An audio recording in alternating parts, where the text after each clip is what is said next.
Look at this headline. This headline explains that 2024 में जो NEET का पेपर लीक हुआ, उसके बाद में जो सेफ गार्ड बनाए गए थे, जो रूल रेगुलेशन बनाए गए थे नेशनल टेस्टिंग एजेंसी के द्वारा, वो फिर से कैसे ब्रीच हो गए, यानी कैसे टूट गए, कैसे वो लॉ, कानून और रूल टूट गए और ये नीट का एग्जाम लीक हो गया. क्या कारण हो सकते हैं इसके? पॉसिबल कारण हो सकते हैं कि gaps in anti leadership and supervision eight critical points in testing process.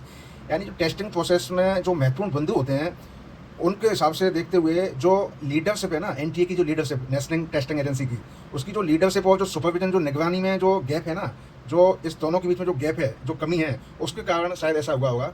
वरना इधर इन्होंने 2024 में जब नीट एग्जाम लीक हुआ उसके बाद में कुछ सुधार भी किए थे, जैसे कि shield off from the outside, यानी no phones, no laptops, no devices, no internet, air gapped computer. यानी इतना सारा कुछ करने के बाद भी ये ऐसे ये ब्रीच हो गया, सेफ गार्ड्स सारे रूल रेगुलेशन तोड़ दिए गए, तो ये बड़ा चिंता का विषय है. और यही नहीं, ये देखिए अनादर एनटीए एग्जाम्स में एक अलग से एनटीए ने एक एग्जाम कराया सीयूईटी वाला. तो ये इसमें क्या हुआ है, इसमें टेक्निकल के लिए चले गए. अब एनटीए ने घोषणा की है कि रीटेस्ट फॉर ओवर 3700, यानी जो 3700 से ज़्यादा जो लड़के हैं उनका फिर से रीटेस्ट होगा.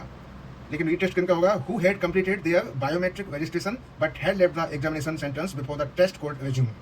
यानी जिनके बायोमेट्रिक हो गए थे, रजिस्ट्रेशन हो गया था, लेकिन उन्होंने एग्जाम सेंटर को छोड़ दिया था जब तक ये रिज्यूम होता था वैसे.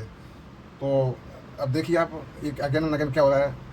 तो ये बड़ी चिंता का विषय है कि एक एनटीए जैसी संस्था, मतलब नेशनल टेस्टिंग एजेंसी जैसी एक ऐसे हाई लेवल की एजेंसी अब टेस्ट नहीं करा पा रही है अच्छे से, तो बड़ा चिंता का विषय है. और सबसे बड़ी बात है कि 2024 में इम्प्रूवमेंट करवाए गए थे, कुछ सेफ गार्ड बनाए गए थे, वो भी ब्रीच हो गए. अब यहाँ पर आप देखिए सील्ड रूम, सील्ड यहाँ पे एडजेक्टिव है, रूम यहाँ पे कॉमन नाउन है. लीडरशिप यहाँ पे एक नाउन एडजेक्टिव की तरह काम कर रहा है, because this is modifying vacuum. Vacuum he here is noun.